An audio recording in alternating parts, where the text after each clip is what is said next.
Je suis Makhtar Ndiaye, directeur technique de la CCIS depuis 2009. Donc, je suis à la CCIS depuis 1997, d'abord comme électromécanicien, puis responsable de la maintenance en 2004 et depuis 2009, je suis le directeur technique.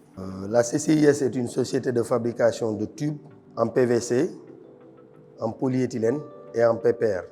Le tube PVC est destiné à l'assainissement, à l'adduction d'eau potable, au forage et à la télécommunication. Le tube PE aussi est utilisé pour la même chose, télécommunication, assainissement et aussi adduction d'eau potable. Le PPR aussi est utilisé pour l'adduction d'eau, mais en milieu tertiaire, c'est-à-dire dans les immeubles et les maisons.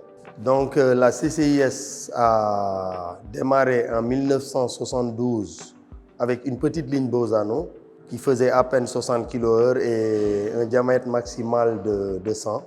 Je crois que vous avez aperçu la petite extrudeuse à l'accueil. Donc c'est elle la mère de l'usine. Donc on peut faire aujourd'hui du diamètre 20 au diamètre 630 en PVC comme en polyéthylène. Et en polyéthylène annelé, double paroi, on va jusqu'au diamètre 800. Donc comme je l'ai dit, on a démarré très petit avec une ligne. Ensuite, vers les années 74-76, on est passé à 3 lignes. Le vrai boom s'est fait vers les années 97 avec le projet Sonatel Action 2000. C'est là qu'on a senti la nécessité d'augmenter notre capacité.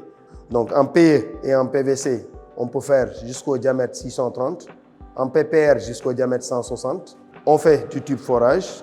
Donc l'augmentation de notre capacité et le développement de certains autres produits nous a permis de garantir la disponibilité du produit, de mieux occuper le marché et mieux répondre aux besoins de notre clientèle. Et la première innovation majeure, c'est toujours avec le projet Action 2000 de la Sonatel. En fait, la Sonatel avait un problème sérieux en brousse. Donc la CCIS a pu développer un produit spécifiquement CCIS qui réglait parfaitement le problème de la Sonatel. Donc l'autre innovation qu'on peut citer, c'est le tube forage. Parce que jusqu'en 2016, tous les tubes forage, on les importait pour le Sénégal.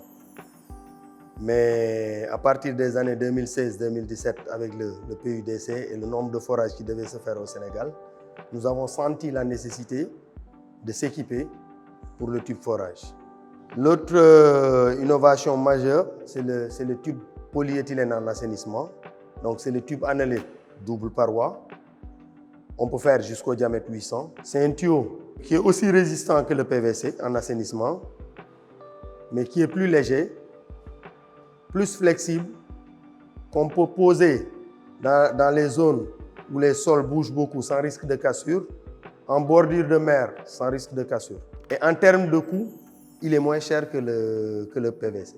Donc toujours en termes d'innovation, en 2023, nous comptons aller vers la fabrication de produits injectés, que sont les raccords en pression et en assainissement, pour compléter la gamme de tuyaux, pression et assainissement.